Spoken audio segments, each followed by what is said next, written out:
자, 수험생 여러분, 네 번째 시간입니다. 자, 527페이지 볼게요. 양도소득세 계산 구조인데, 자, 우리 지금 이제 양도소득세를 하고 있습니다. 양도세라고 하는 거는 대개 이제 얼마에 사서 얼마에 팔았다. 그죠? 1,000만 원에 사서 5억 천에 팔면 5억을 남긴 거 아닙니까? 자, 그 금액을 이제 신고해 준다라고 하는 거예요. 근데, 자, 우리 아까도 봤듯이 양도는 기본적으로 유상으로 소유권 이전하는 경우에 양도세 신고 대상이라고 하는 겁니다. 양도세 대상이다라고 하는 거는 부동산 등이 있었고, 그 다음에 뭐 주식도 있었고 파생상품도 있었지만은 부동산 등에 대한 것만 좀 잘 알아두시면 될 것 같아요. 그러한 것들을 유상으로 이전하게 되면은 양도세 신고를 해야 되는데, 그때 양도세 신고한 거는 언제 사서 언제 팔았다도 중요하지만, 아니 얼마에 사서 얼마에 팔았다도 중요하지만 언제 사서 언제 팔았다도 중요하기 때문에 좀 전에 설명드렸던 취득 시기와 양도 시기에 대해서도 잘 알고 계셔야 됩니다. 자, 이제 비로소 이제 계산 구조예요. 근데 우리 계산 구조가 우리 그 지난번 계속 이제 보시면 과세표준 곱하기 세율 하게 되면 산출세겠잖아요. 과세표준 곱하기 세율하면 산출세. 근데 얘는 일단 그렇게 간단하지가 않아요. 과세표준까지 갈 때가 굉장히 험난합니다. 자, 왜냐하면 우리 기본적인 개념을 한번 생각해 볼게요. 기본적인 개념은 산 가격이 있고 판 가격이 있으면 거기에 대해서 차익이 있을 거란 말이에요. 거기에 대해서 과세를 하겠다라고 하는 겁니다. 자, 그래서 일단은 그 두 개를 뺀 걸 뭐라고 하냐면 양도차익이라고 해요. 그래서 일단 계산을 할 때는, 자, 먼저 양도가액이 있겠죠? 양도가액 얼마에 팔았다라고 하는 거예요. 자, 그러면 거기에서 얼마에 샀단데 요런 경우가 있을 거예요. 내가 처음에 취득을 1990년도에 취득을 했어요. 자, 그 당시에 1,000만 원 주고 취득을 했습니다. 건물이라고 할게요, 건물을. 자, 근데 요거 이렇게 보유하고 있다가 이게 갑자기 2010년도쯤 됐을 때 너무 이게 노후화된 거예요. 그래서 리모델링을 했어요. 왜 리모델링을 했습니다. 자, 요걸 1억 원을 들여서 리모델링을 한 거예요. 자, 그리고 이번에 자 2020년도에 이거를 이제 2억 원에 팔았습니다. 2억 원에 자 양도를 한 거예요. 양도. 자, 그리고 이번에 양도할 때 양도 수수료가 있을 거 아니에요? 예, 수수료는 얼마 지급했냐면 1,000만 원만큼 지급을 했다라고 할게요. 자, 그러면 나는 지금 사실은 순수하게 남는 게 얼마 남은 거예요? 어렵다. 그죠? 2억에 양도하고 1,000만 원을 샀으니까 1억 9천 남은 거예요? 아니죠. 중간에 이것도 드린 거 아닙니까? 1억 원. 그리고 이거 뭐예요? 이번에 들어갔을 때 1,000만 원. 어쨌든 이 건물을 사서부터 팔 때까지 정말 이거저거 다 빼고 순수하게 남은 거는 8천만 원이에요. 그쵸? 여기 1억도 빼야 되고 1,000만 원도 빼야 되고 1,000만 원도 빼야 되니까. 그래서 양도가액에서 뭘 빼자냐면 세 가지를 다 빼준다고 생각하시면 돼요. 자, 그게 자 처음에 취득가액 얼마 주고 샀는지. 자, 물론 취득가액에는 정말로 내가 돈 주고 샀으면은 돈 준 가격, 그 다음에 그 당시에 만약에 취득세를 냈으면 취득세, 그 당시에 만약에 중개수수료 냈으면 중개수수료. 그러니까 취득과 관련된 부도 비용은 싹 다 들어간다고 생각하시면 돼요. 됐죠? 취득가액, 그 다음에 중개수수료, 취득사인 것들, 그 다음에 이거 취득하기 위해서 들어간 모든 비용들 다 들어간다고 생각하시면 돼요. 됐죠? 내가 지은 거라면 건물 지는데 얼마 들어간다고 있을 거 아닙니까? 그 금액, 그 다음에 취득세 등등. 어쨌든 취득이 완료될 때까지, 어쨌든 요 취득이 완료될 때까지 들어간 모든 비용은 요 때까지 들어간 건 다 들어간다고 생각하시면 돼요. 그죠? 자, 요게 이제 취득이 완료가 된 겁니다. 그리고 보유하고 있는 기간 동안에 들어간 게 뭐가 있나 봤더니 사실은 매번 재산세를 냈죠. 그건 안 돼요. 그건 안 되고, 취득이 완료됐을 때까지 들어간 모든 비용은 다 포함을 하지만 취득가액뿐만 아니라 부대비용, 보유하고 있는 기간에 들어가는 거는 딱 두 가지예요. 이때는 자, 요건 자체가 자, 내용 연수를 올리든가. 자, 이게 뭐냐요? 원래 되게 허물어져 가고 있어서 2년밖에 못 쓰는 거였는데 딱 리모델링 하니까 5년으로 들어왔다, 10년 들어왔다. 이거 내용연수. 아니면은 가치가 상승한 분이에요. 가치. 처음에 되게 허물어져 가고 있던 건물이니까 한 2천만 원짜리밖에 안 되는데 1억 들이니까 갑자기 확 올라갔다는 거죠. 자, 요걸 뭐라고 하냐면 자본적 지출이라고 합니다. 자본적 지출이에요. 자본이 뭐예요? 그렇죠. 내 거 되는 거. 그러니까 이거는 건물인데 요거를 하고 나니까 내용 연수도 올라가고 가치도 올라갔다라고 하면 실질적으로는 건물 하나 더 산 거하고 똑같은 효과가 있는 거예요, 사실은. 가치가 올라가니까. 그죠? 근데 그게 아니라 그냥 되게 아파트에 뭐 벽지가 해져가지고 뭐 도배장판을 하고 이런 것들은 가치가 올라간다라기보다는 그냥 뭡니까? 현상 유지 개념이죠. 그런 건 뭐라고 하냐면 수익적 지출이라고 말을 해요. 그래서 요거는 용어. 자본적 지출은 뭔가 돈이 되는 거, 내 거 되는 거, 재산 되는 거, 쉽게 말하면 재산 되는 거. 이런 지출은 이거는 건물의 취득가액과 똑같은 걸로 봐서 이거는 차감을 해주지만 재산세를 냈다, 뭐 유리창을 갈았다, 무슨 변기 고쳤 이런 것들은 안 됩니다. 요건 그냥 현상 유지를 위한 개념이기 때문에 그건 수익적 지출이라고 말을 해요. 자, 그 다음에 양도 비용이에요. 양도 비용입니다. 자, 요 세 가지를 빼줘요. 취득할 때까지 들어간 비용, 보유하고 있을 때 내용 연수나 가치가 올라가는 거에 대해서 내 거 된 거, 그 다음에 건물 거 된 거, 이런 게. 자, 그 다음에 양도 비용은 뭡니까? 이번에 팔았을 때 낸 수수료 같은 것들. 자, 요거를 필요 경비로 빼준다라고 하는 겁니다. 필요 경비로 차감을 해줍니다. 자, 여기까지 빼고 나면 요걸 뭐라고 하냐면 양도 차익이라고 말을 해요. 양도 차익. 이게 근데 맞죠? 근데 우리 자세히 보세요. 이것도 일종의 소득세 아닙니까? 자, 소득세다 보니까 내가 만약 장사를 해요. 장사를 하면 1월 1일부터 12월 31일까지 발생한 비용, 1월 1일부터 12월 30일까지 발생한 매출, 여기에서 이걸 차감을 하는 거죠. 이해하세요? 그렇죠? 1년 동안에 들어간 비용, 1년 동안의 번수익, 1년 동안 번수익에서 1년 동안 들어간 비용을 빼거든요. 근데 얘는 보면 취득은 1990년, 그 다음에 주관에 지출한 건 2010년, 이번에 양도는 2020년. 이러면 기간 자체가 굉장히 길죠. 굉장히 길어요. 이러다 보니까 이걸 아마 개론에서 배울 겁니다. 화폐의 시간 가치를 고려하지를 못해요. 이게. 그래서 어떤 사람은 1,000만 원, 1억 해서 이제 8천만 원을 똑같이 남긴다 하더라도, 자, 어떤 사람은 취득을 만약에 뭐 1990년이 아니라 뭐 2015년도 했다. 이 사람하고 지금 이 사람하고는 똑같은 세금을 매기면 안 된다는 뜻이에요. 그래서 같은 양도 차익이라고 해서 같은 세금을 매기면 안 되기 때문에 어떠한 방법이 있을까 고려를 해준 겁니다. 그래서 오랫동안 보유한 사람들 같은 경우에는 아까도 말씀드렸던 그 내용이에요. 자, 오랫동안 갖고 있으면 빼주는 것도 장기 보유, 예, 장기 보유, 특별 공제를 차감을 해주는 거예요. 특별 공제를 이런 식으로 차감을 해줍니다. 장기 보유 특별 공제. 자, 그러면 얼마 정도 갖고 있어야 장기냐 하면 최소한 3년 이상이에요. 자, 최소한 3년 이상을 보유하는 경우에는 보유 기간에 따라서 몇 프로 곱한 것만큼은 빼주겠다는 거예요. 자, 예를 들어서 양도 차익이 만약에 1억 원이었어요. 양도 차익이 만약에 1억 원이었다라고 하면은, 자, 요걸 만약에 5년 정도 보유를 했다. 5년. 자, 그러면 보유 연수 5년, 지금 현재 곱하기 2%거든요. 자, 몇 프로예요, 이거는? 10%죠. 1억에 10%만큼 빼주는 거예요. 이거는. 그죠? 이 생각보다 근데 적네. 적어요. 생각보다 적어요. 그래서 최대 여기에 30%까지 빼줍니다. 30%까지. 그러니까 2%에 30%니까 15년이죠. 15년 정도 이상 보유하고 있으면 15년 보유 하나, 20년 보유 하나 똑같다는 얘기예요. 최대 30%까지예요. 자, 여기까지 하고 나면은 얘를 뭐라고 하냐면 요거를 양도 소득 금액이라고 말을 합니다. 양도 소득 금액이에요. 자, 그런데 요건 조금 미리 알아두실 게, 항상 세법에서 소득 금액이란 말이 나오면은 이게 순이익이라고 생각하시면 돼요. 에듀윌 유료 회원만의 남다른 서비스.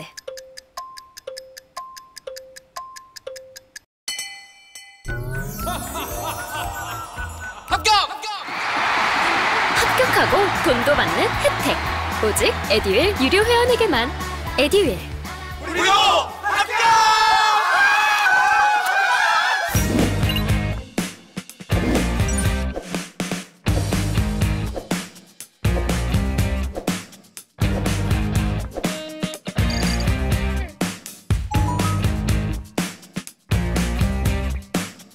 그러면 사업소득 금액도 있냐? 있어요. 아까 거기.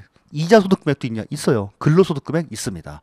그러면 내가 부동산 임대업 하면서 사업소득 금액은 아까 이자 배당 사업 근로 연금 기타 아니었잖아요. 그 사업소득 금액은 매출액에서 비용 빼고 나면은 요거죠.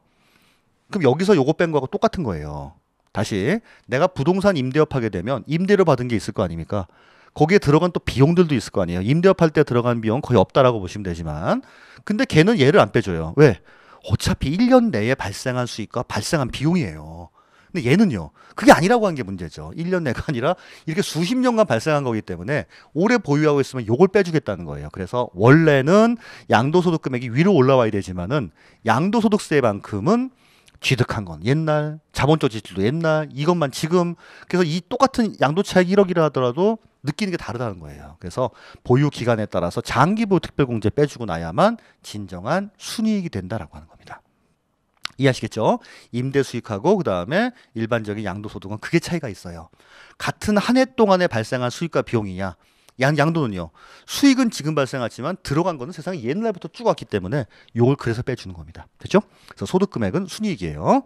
자, 그다음에 여기서 뭘 빼주냐 하면은 항상 여러분 소득 금액에서 빼면 소득 공제예요. 많이 들어봤던 거죠. 그렇죠? 우리 연말정산할 때 소득 공제. 그게 어디에서 빼는 거냐면 근로소득 금액에서 빼는 게 소득 공제예요. 조금 더 나가면 사실은 종합소득 금액에서 빼는 거지만 지금은 양도소득 금액이니까. 자, 그럼 소득 공제를 빼려면 양도소득 공제 아닙니까? 그래서 이름 자체가 자, 양도소득 공제. 소득 금액에서 빼니까 양도소득 공제인데 여기에 기본자가 하나가 더 들어갑니다. 그래서 양도소득에 대한 기본공제라고 생각하시면 돼요. 양도소득 기본공제. 자, 얘는 뭐 금액이 크냐? 아니요. 얘는 자, 1년에 250만 원이에요. 우리 250만 원이 지금 여러 번 나오네요. 언제 250만 원 나왔죠? 까먹었지 또 이제. 그죠? 재산세하고 종부세 분납할 때 250만 원 초과되면 2개월, 6개월간 분납할 수 있잖아요. 요거는 1년에 250만 원을 기본 공제로 빼줍니다. 너무 낮아요. 하다 많아요, 사실 거의. 네, 그렇습니다. 그래서 250만 원 빼고 나면은 자, 여기까지 빼고 나야 이게 비로소 과세 표준입니다. 야, 지금까지 과세 표준은 되게 심플했어요. 그냥 과세 표준 곱하기 세율 하면 산출세액이었고 종부세만 약간 복잡했죠. 종부세 같은 경우에는 종부세도 아니었다. 진짜 과세 표준. 근데 지금은 과세 표준까지 가는 게 이렇게 복잡해요. 그래서 과세 표준은 취득세는 그냥 취득한 가액이니까 됐고 등록명세도 등록하고자 하는 금액이니까 뭐 됐고 재산세 같은 경우에는 공식 시가 표준액에다가 공정시장가액 비율을 곱해줬었고 재산세는요. 종부세는 공시가격 합한 거에다가 6억을 뺀다, 5억을 뺀다, 80억을 뺀다 여기에다 95%를 곱해줬고 얘는 근데 일단 과세하고자 하는 기준 금액이라고 하는 게 양도가액이 중요한 게 아니라 네가 정말 순수하게 남긴 금액이 얼마냐라고 하는 게 중요하기 때문에 일단 그렇게 처음에 취득했을 때 갖고 있을 때 이거 양도 차익을 구한 다음에 갖고 있는 보유 연수에 따라서 추가적으로 빼주는 것도 있었고 그 다음에 소득 금액이 나오면 양도소득에 대한 기본공제 별로 의미 없지만 250만 원도 빼준다는 거예요. 여기까지 해야만 과세 표준입니다. 이 계산산식이 되게 중요해요. 이 계산산식을 무조건 알고 있어야 됩니다. 이거는. 자, 그 다음에 과세 표준 곱하기 세율. 자, 이런 거 보겠어요. 산출세액이죠, 뭐. 네, 이게 이제 산출세액입니다. 자, 그러면 우리 소득 금액에서 빼면은 소득공제였잖아요. 그럼 세액에서 빼면 뭘까요? 세액공제. 그쵸. 세액공제예요. 종합소득세 구하는 것도 이거하고 거의 비슷하다고 생각하시면 돼요. 그래서 연말정산에 나오는 소득공제, 세액공제라고 하는 게 결국은 이게 지금 양도일 따름이지 양도로서 벌어들인 소득이 아니라 사업이나 근로로서 벌어들인 소득이라고 하면은 그것도 계산 구조는 거의 비슷하다고 생각하시면 돼요. 근로면은 근로소득 금액에서 빼면 근로소득 소득공제. 그 다음에 세금이 나오게 되면 세액에서 빼면 세액공제가 되는 거죠. 그죠? 그러니까 똑같이 소득세 일종이라고 생각하시면 됩니다. 이 계산 구조 알고 계세요? 알고 있어야 됩니다. 그래서 이걸 무조건적으로 외우는 것보다는 그냥 논리적으로 생각을 하시면은 맞아요. 그래서 실질적으로 차익 내가 정말 남은 금액 근데 어떤 사람은 20년에 걸쳐 남기고 어떤 사람은 단기간에 남기고 그러다 보니까 3년 이상 가지고 있게 되면은 장기보유 특별공제를 빼주고 여기까지 해야만 진정한 순이익 소득금액이니까 소득공제를 빼는구나. 그래서 양도소득 기본공제 이렇게 해야 과표의 세율 곱하면 산출세액 세액에서 빼는 건 세액공제 세액감액이 되는 겁니다. 됐습니까? 자, 그게 이제 527페이지에 나와 있는데 27페이지 여기에 대한 계산 구조고 자, 거기 장기보유 특별공제를 볼게요. 자, 1번 보면 3년 이상 장기를 보유하고 있어야 되고 그 다음에 등기된이라고 나와 있죠. 미등기 자산 같은 경우에는 장기보유 특별공제 안 해줍니다. 안 해줘요.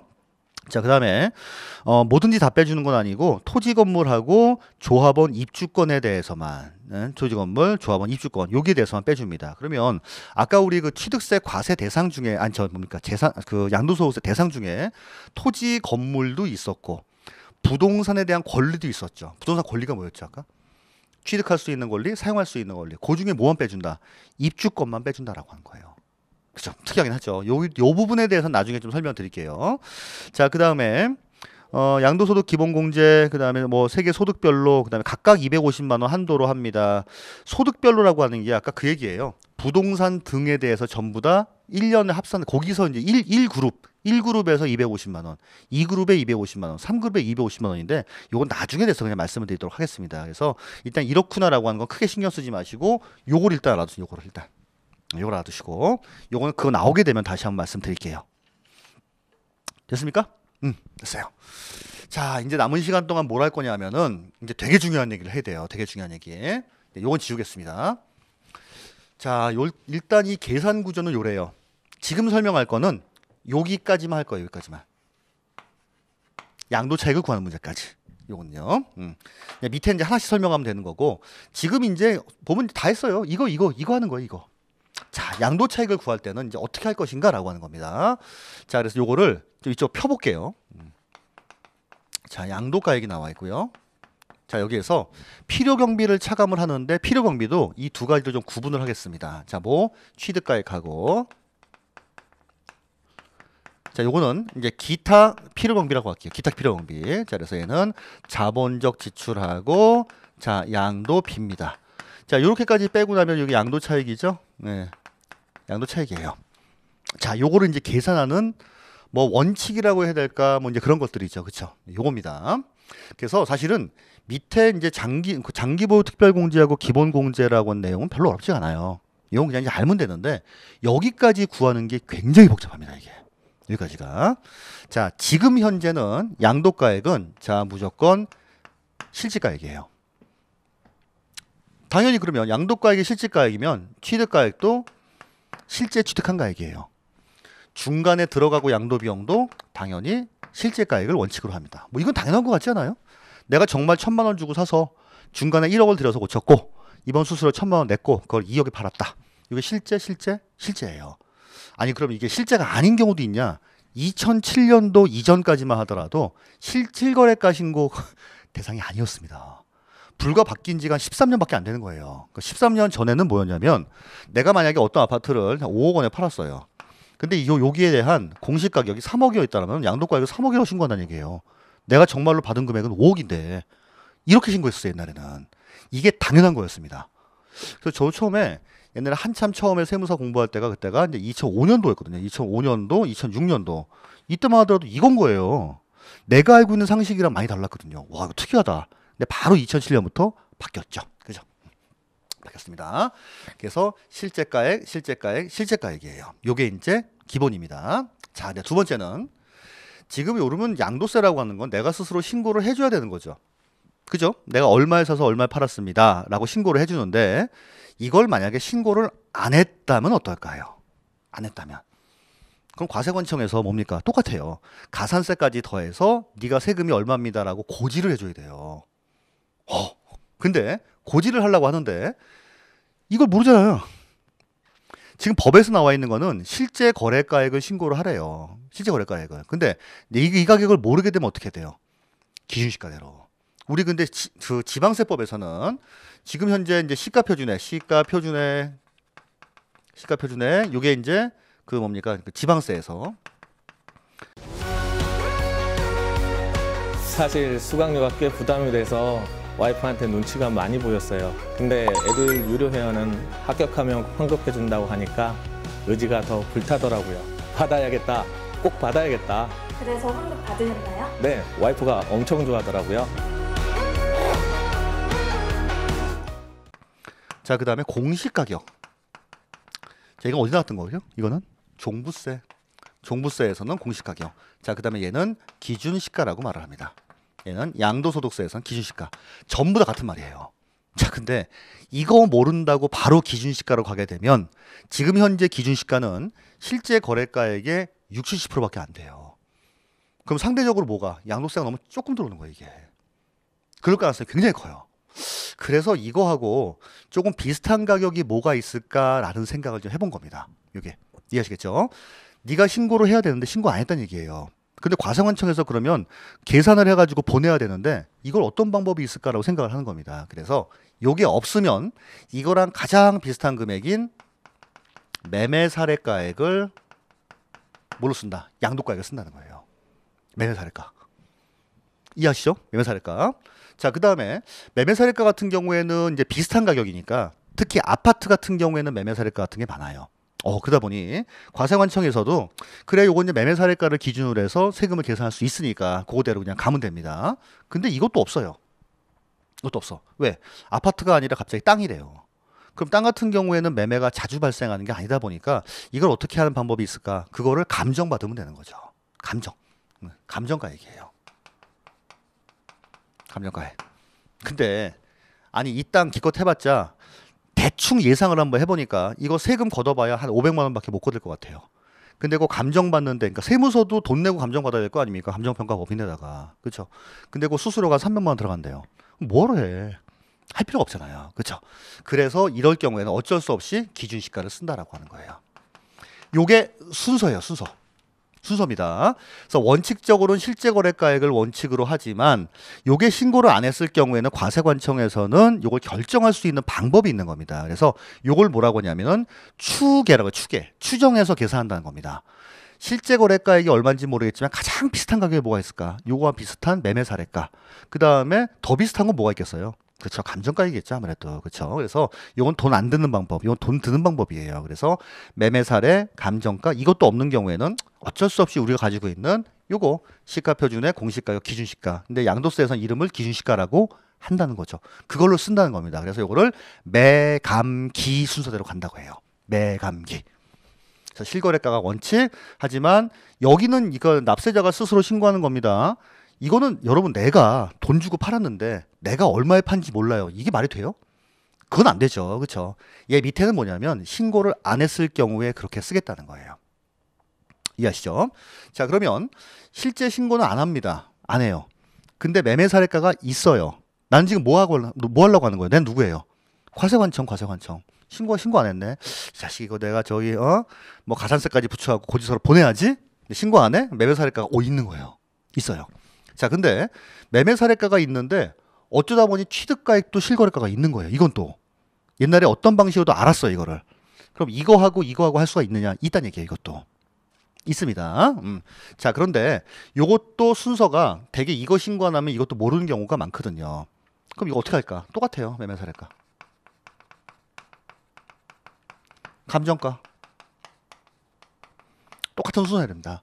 요 세 가지는 그냥 하나로 묶인다고 생각하시면 돼요. 아, 원래는 얘네지만 얘네들을 대체할 수 있는 방법이구나. 원래 이거에서 이걸 빼는 게 원칙이지만은 만약에 이게 없다. 이거에서 이걸 뺄 수도 있어요. 이거에서 이걸 뺄 수도 있고 이거에서 이걸 뺄 수도 있어요. 감정도 마찬가지입니다. 내가 감정 받았네. 근데 우연히 이걸 아는 거예요. 이렇게 할 수 있어요. 매매 사례가가 이때 이거 할 수 있어요. 요걸 갈 수 있어요. 그래서 요거는 순서는 실제거래가, 매감, 그 다음에 좀 이따 나오겠지만은 요 순서대로 가신다고 생각하시면 됩니다. 근데 이게 순서대로니까 이게 있네, 요거 없네, 그럼 요로 갈 수 있는 거예요. 요게 있는데 두 개가 없네, 요로 갈 수도 있는 거예요. 이해하시죠? 자, 요것도 그 다음에 이거 없다. 그러니까 항상 양도가액이 먼저죠. 그러니까 먼저 양도가액을 먼저 정하고 난 다음에 그 다음에는 매매 사례가 있는데 이게 있네, 일로 갈 수도 있고 이거 있을 수 있고 이거 있을 수 있고 그 다음에 위에는 없어요. 이거 있네, 얘랑 할 수 있고 얘랑 할 수 있고 얘랑 할 수도 있는 겁니다. 됐습니까? 됐어요 이제? 됐어요. 자, 그 다음에 자 문제는 요러한 케이스들이 제일 많을 거예요. 양도가액은 실제거래가액을 알아요. 취득을 너무 옛날에 하다 보니까 취득가액이 얼마인지 모르는 경우예요. 너무 많겠죠 이거는. 그죠? 자, 그러면 실제거래가 없어. 그 당시에 1900 만약에 막 80몇 년인데 매매 사례가 몰라요. 감정 없겠죠. 자, 그러면 이것도 순서대로 하면 이제 기준시가입니다. 자, 근데 얘를 적용을 하자니 양도 차익이 너무 많이 나오는 거예요. 이 당시에 기준시가는 뭐 100만 원밖에 안 갔는데 지금 파는 건 뭐 50억 이럴 수 있거든요. 이거는 좀 너무 좀 과하지 않겠는가라고 하는 겁니다. 왜냐하면 얘네들의 가격은 비슷해요. 얘네가 비슷하잖아요. 근데 이거는 뚝 떨어져서 너무 차이가 나는 겁니다. 그래서 좋다. 그러면 양도가액은 알지만 취득가액을 모른다. 취득가액을 모르겠다. 자, 이런 경우에는 자, 특이한 게 하나가 들어옵니다. 이때는 환산 취득가액을 쓸 수 있도록 한 거예요. 환산 취득가액. 자, 그래서 양도가액 순서는 매감기 순서지만 얘는 매감환기 순서예요. 요거는 쉽게 나오기 때문에 여기에 대한 계산 문제 사실은 잘 안 나와요. 요거는. 자, 그래서 요거는 말로 나올 수 있습니다. 매감기, 매감환기 순서예요. 아니 이거를 중개사님들이 사실은 왜 알아야 되냐고. 그죠? 그러다 보니까 요즘은 이제 몇 년 전에 물론 계산 문제가 나온 적도 있긴 있었지만은 거기에 대한 계산 문제는 요 순서 매감기, 매감환기 순서예요. 매감기, 매감환기. 됐습니까? 자, 환산 취득가액이 뭐냐면 이렇게 보시면 돼요. 예를 들어서 나는 실제 거래가액을 요게 만약에 1억이라고 알았어요. 근데 아무것도 몰라. 근데 기준시가는 언제나 알 수 있거든요. 기준시가는 언제나 알 수 있어요. 그 당시에 기준시가를 보니까 얘는 취득할 때 기준시가는 1,000만 원이에요. 얘는 기준시가가 2천만 원이에요. 자, 그러면 뭘로 보는 거냐면 아, 그래. 2천만 원짜리 지금 공시지가까지 땅을 1억에 팔았으니까 5배 받은 거 아니에요? 5배. 그럼 얘도 뭘로 보겠다? 5배로 보겠다는 거예요. 얼마? 5천만 원. 이렇게 볼 수도 있고 기준시가가 2배가 뛰었죠? 반이죠? 이걸 반으로 보는 거예요. 요게 환산 취득가예요. 그럼 결국은 기준시가는 언제나 있는 거다 보니까 요게 만약에 양도가액이 실제 거래가 매매사의 감정가 뭐 좋다 이거예요. 자, 근데 이게 여기까지 기준시가까지 갈 일이 있다 없다? 없다는 거예요. 설사 이거는 모르고 매매사례가 간다 하더라도 매매사례가니까 이거 없네. 근데 이걸 쓰는 게 아니라 뭐 환산 취득가에서 항상 걸려요. 이게. 이것도 마찬가지입니다. 신고 안 했어. 매매사례가 없어. 나 감정가 쓸 거야. 근데 얘 없어. 그럼 얘도 써야 되냐? 가려고 봤더니 여기 걸리는 거죠. 그래서 항상 환산 취득가에서 걸려준다 생각하시면 돼요. 양도가액을 기준시가로 쓰는 경우에만 취득가액을 기준시가로 씁니다. 이때 외에는 전부 다 이거 3개를 뭉뚱그려서 실제거래가액이라고 하는 거고 이거 3개를 또 뭉뚱그려서 실제거래가액이라고 하는 거거든요. 근데 요거는 취득가액은 약간 그런 혜택을 주기 위해서 환산 취득가액이다라고 하는 거를 씁니다. 됐죠? 됐습니다. 자, 이제 여기 나와 있는 게 뭔 얘기냐면은 자, 528페이지에 보시면 528 양도 차익에 대한 계산 구조 볼게요. 양도가액에서 필요 경비를 차감해서 양도 차익을 구하는데 야, 이 가격이 두 가지가 있다는 거예요. 실거래가를 쓰는 경우가 있고 추계가액을 쓰는 경우도 있다라고 하는 겁니다. 그 상세 내용은 좀 설명드릴게요. 자, 1번 보시면 양도 차익을 산정하는 방법 그 세 줄 거기 별표. 양도 차익을 산정함에 있어 양도가액을 실거래가로 의할 때는 취득가액도 실거래가로 해야 되고 양도가액을 기준시가로 이해할 때는 취득가액도 기준시가로 이해합니다. 결국은 실거래가와 그의 친구라고 생각하시면 돼요. 실거래가와 그의 친구고 그리고 기준시가일 때만 기준시가를 쓸 수 있다라고 하는 겁니다. 순서 아시겠죠? 근데 이게 과연 계산 문제가 나올 것인가에 대해서는 약간 좀 그래요. 그래서 순서에 대해서 나온 경우가 있죠. 양도가액은 매감기, 취득가액은 매감환기, 매감기, 매감환기 순서예요. 그렇죠? 됐습니다. 자, 그 다음에 매매차익 계산할 때 가액을 적용하는 방법입니다.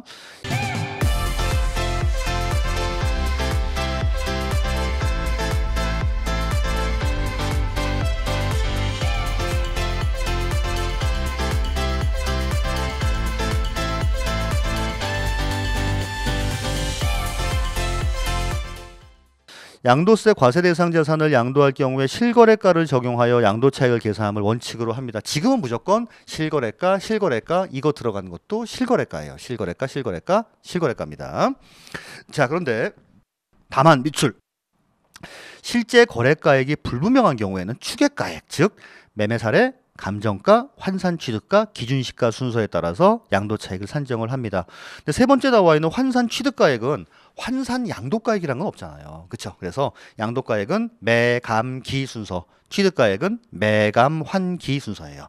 그래서 동그라미 1번에 밑에 원칙 보시면 실제 양도가액 거기에서는 실제 취득가, 자본적 지출, 양도비용 이렇게 차감을 해서 양도차익을 구합니다. 자, 그리고 실제 양도가액은 뭐 당연히 뭐 아실 거고 자, 니은에 보시면 실제 취득가액도 취득에 소요된 실제가액인데 529 메뉴에 보세요. A하고 B 유상승계 매입한 경우에는 매입가액에다가 부대비용 자 부대비용 거기 용어 정리 보세요. 취득세, 등록면허세 그다음에 이런 것들 각종 이제 모든 걸 포함합니다. 취득이 완료된 시점까지 들어간 모든 비용은 다 들어간다고 생각하시면 돼요. 내가 건설한 경우에도 마찬가지 건설원가하고 뭐 이런 겁니다. 자, 디귿의 자본적 지출 보겠습니다. 자본적 지출은 양도자산의 가치를 형실적으로 증가하거나 가치를 증가시킨다든지 해당 자산의 내용 연수를 증가시키기 위해서 들어간 수선비용이에요. 그리고 당연히 이거는 내가 그냥 얼마 들어갔어요 라고 하면 되는 게 아니라 적격 증빙이라고 말을 합니다. 지금 나와 있는 세금 계산서, 그다음에 뭐 신용카드로 결제한 거, 현금 영수증 받은 거 이런 거지. 그냥 간이 영수증이나 찍 이건 안 돼요. 이거는 그래서 세금 계산서를 받던지 금융거래 증명서에 의해서 입증된 거를 말합니다. 자, 그다음에 거기 당해자산 유지를 위한 수익적 지출은 제외를 합니다. 도배하고 장판하고 이런 것도 안 된다. 유리창 간 거 이런 거 안 된다는 거예요. 자, 두 가지 뭐죠? 가치가 올라갔던지 내용 연수가 증가됐던지 두 가지가 한 거예요. 그렇죠? 그 두 가지 중에 하나. 자, 그리고 보충에 나와 있는 자본적 지출과 수익적 지출은 한 번쯤 그냥 읽어보시면 될 것 같고요. 자, 리을에 보시면 나와 있는 양도 비용 나와 있습니다. 양도 비용의 가장 대표적인 건 뭐예요? 그렇죠. 뭐 중개 수수료, 그다음에 뭐 양도세 신고서 작성 비용 뭐 이런 것들이 있다라고 하는 거예요. 자, 동그라미 2번 예외에 보시면 추계가액에 의한 양도 차익 계산할 때는 그냥 기초 과정이라 이렇게만 나와 있는데 저는 그냥 아예 다 말씀을 드린 겁니다. 그래서 순서가 실이 아닌 경우에는 매감기, 매감환기 순서대로 쓴다라고 하는 거예요. 됐죠? 그렇죠? 자, 근데 두 번째는 이제 이 얘기입니다. 사실은 얘네 둘은 같이 세트거든요. 그렇죠? 지출 시점만 다르다 뿐이지. 사실은 요게 이제 실제 거래가액으로 취득을 하고 중간에 들어간 거 하고 그다음에 이번에 들어간 거 하고 1990년, 2015년도, 2020년 전부 다 실제 들어간 비용을 써야 돼요. 근데 이제 어떤 경우가 있냐면 나는 실거래가를 알아요. 이거는. 근데 얘는 몰라요. 그리고 매매사례가 감정가도 몰라서 부득이하게 환산 취득가액을 쓰는 경우입니다. 그죠? 자, 근데 얘는 또 알아요. 이런 경우 있을까요? 있죠. 2020년도에 파는데 취득은 1990 몇 년도에 했어요. 그래서 환산 취득을 했어요. 근데 리모델링은 재작년에 한 거예요. 그러면 이제 얍삽하게 얘는 실거래가, 요거 환산 취득가, 요건 요렇게 쓰게 해주세요. 이게 안 된다는 뜻이에요. 이게 안 됩니다. 그래서 자, 요거는 항상 취득가액을 실제 거래가액으로 쓰는 경우에만 얘는 실거래가로 쓸 수가 있고요.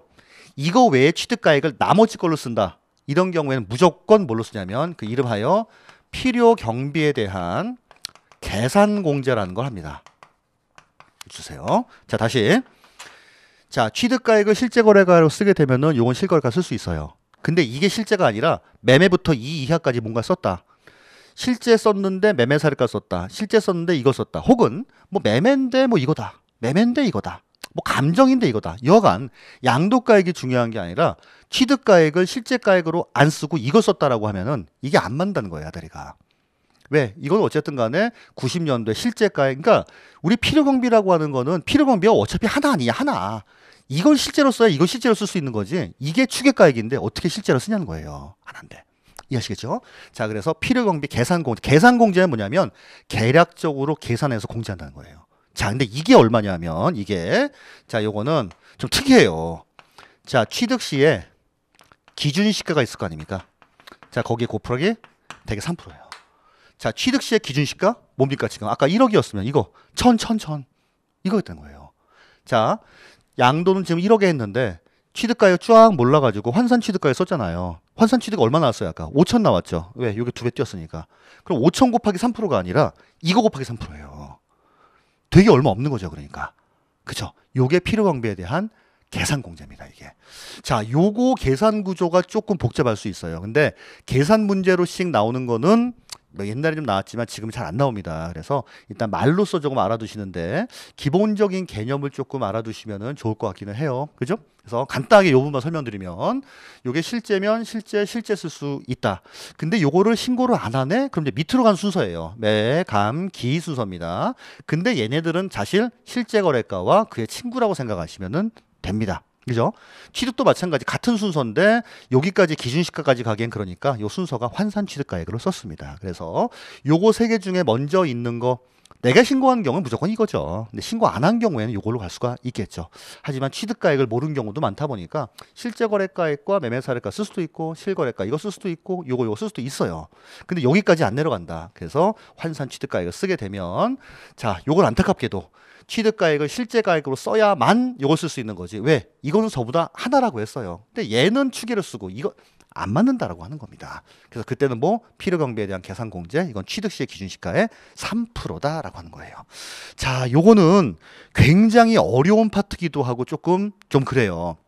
사실은 수업 목적상으로 훨씬 중요한 거는 528페이지부터 529페이지 나와 있는 말로 된 것들이 있죠. 이게 말로 단 게 뭐예요? 전부 다.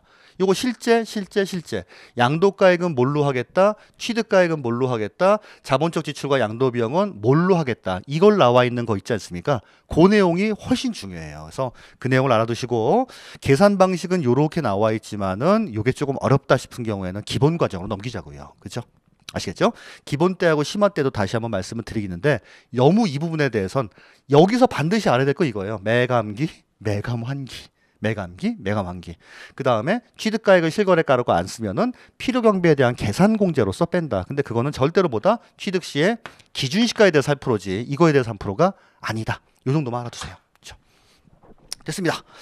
자, 여기까지 하고 마치도록 할게요. 그래서 자, 530페이지 용어 정리 거기만 좀 마지막 보시면은 추계가액이라고 하는 건 매매 사례, 감정가, 환산 취득가, 기준시가를 말하는 거고요. 필요 경비에 대한 계산 공제 볼게요. 추계가액에 따라 양도 차익을 산정하는 경우 자본적 지출과 양도 비용을 대신해서 인정되는 법정 기준 경비입니다. 토지의 경우에는 취득 당시의 공시지가의 3%입니다. 그러니까 자, 그 기준 취득 시 기준시가입니다. 자, 미등기는 0.3% 적용하는 것을 말하겠다라고 하는 겁니다. 자, 됐습니다. 여기까지 하고 자, 다음 시간에는 우리 이제 그 양도 차익 계산 특례. 사실 요거를 할지 말지 지금 고민이에요. 왜냐면 너무 어렵거든요, 이건. 그래서 기본에 설명을 할지 아니면은 뭐 어떻게 할지 좀 생각해 보도록 하겠습니다. 아시겠죠? 자, 마지막 시간에 했던 것들은 요 계산 구조 중요해요. 좀 알아두시면은 좋을 것 같습니다. 자, 고생 많이 하셨고 다음 시간에 뵙도록 하겠습니다. 자, 고맙습니다.